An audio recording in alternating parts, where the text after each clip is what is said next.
Hi friends, this is Sarah from Crafting and Relaxing. Welcome and thank you so very much for joining me today. I have a haul from Runaway Art Studio in Salem, Oregon. I am lucky enough to have one of those small, independently owned, well, not small, but independently owned stores that is full of goodness. All sorts of scrapbook paper, mixed media products, paints. I'll show you. I have an assortment of items here. If you're a paper crafter or a mixed media person and you're anywhere near Salem, you need to go. During COVID and this move and everything, you have to call in advance. Just look them up, give them a call. And I have other videos about them on my channel so you can see more variety of what they have in their store. I did a terrible job today. I went to their brand new store. I didn't take a single picture for you or any video because if I'm really into my shopping, I forget to make a video. And that's what happened. I planned it. I pulled up. I was going to take a picture from the parking lot at least to get us started.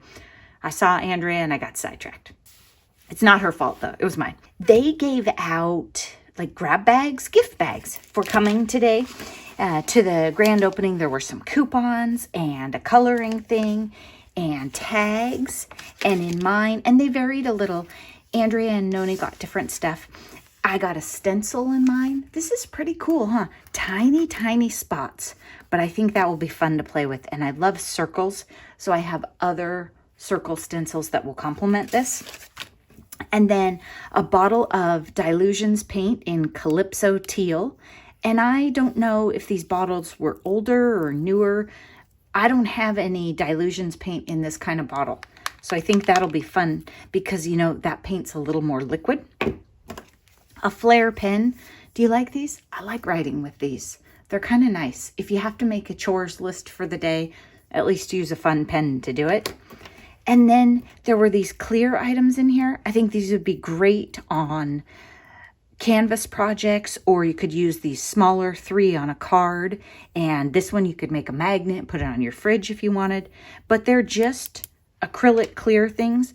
These also color with alcohol inks, so you don't have to leave them clear if you don't want to.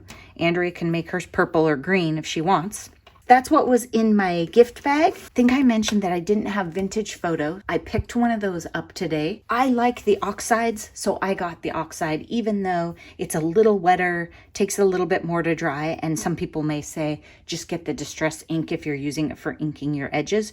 But I love the water effects with the oxides, and I never had the distress inks before, so I just stick with these when I shop. Then I picked up the Versafine Ink in Toffee. I passed this up when I was doing fall cards because I thought it might be too light.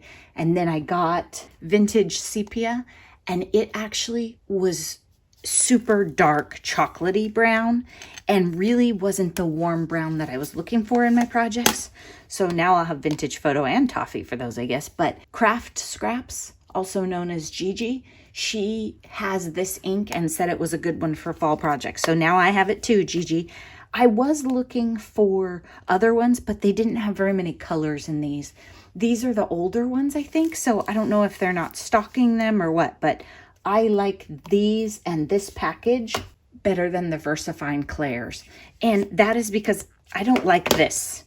I'm going to have a hard time doing it without getting ink on my fingers. I don't like this dispenser and lid, and I just don't like the package. It has nothing to do with the ink. This is the brightest blue. I should have gotten the navy. My snow pen, I think, was running out because when I was doing these, I was having trouble getting enough snow on the tires. And see how it was really detailed on here? It very often makes a flood more like this. So I think it's running out. Also, listen, I don't know if you can hear, but that metal thing's hitting pretty hard. This one's a softer sound. They had the snow marker, which I know I love, and liquid applique, which is maybe a little before my time in crafting. I have heard of it being used on t-shirts and stuff, but I've never used it for snow.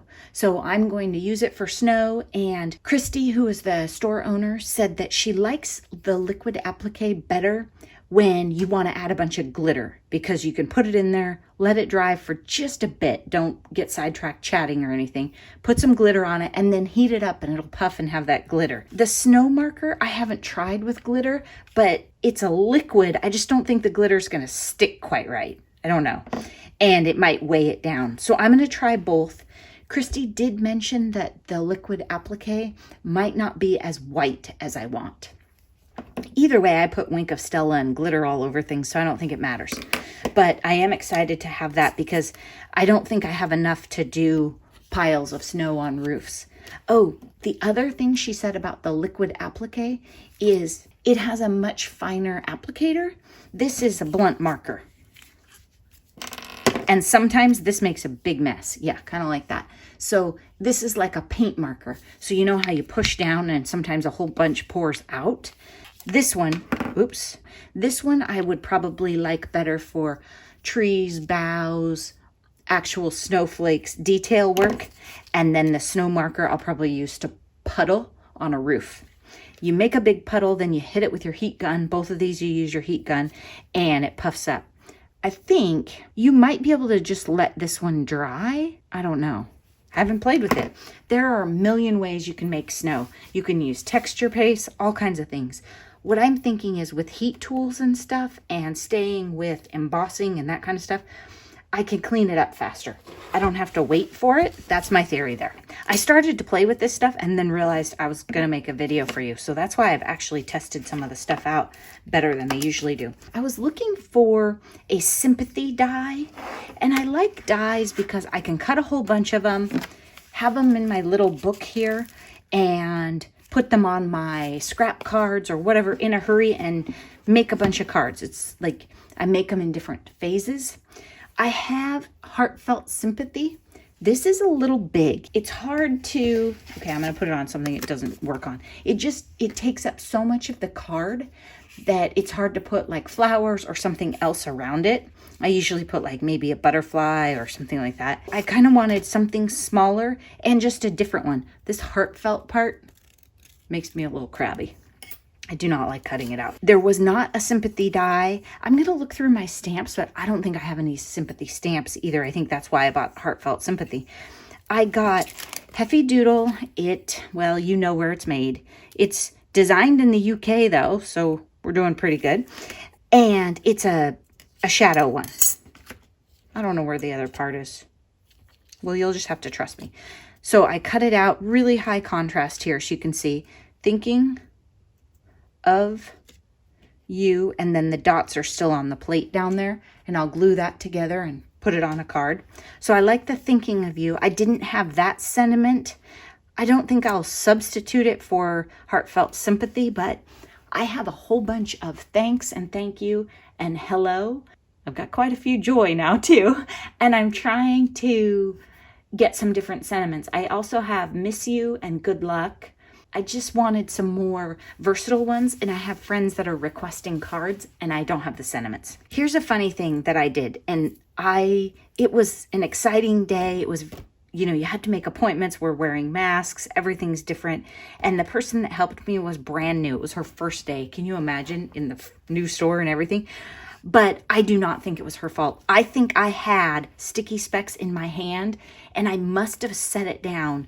Noni and I stopped to look at some snow globe dies at the last minute. I don't know. But in the end, I didn't pay for it, and I don't have it. So my plan was to come home and test out sticky specks with my Thinking of You die.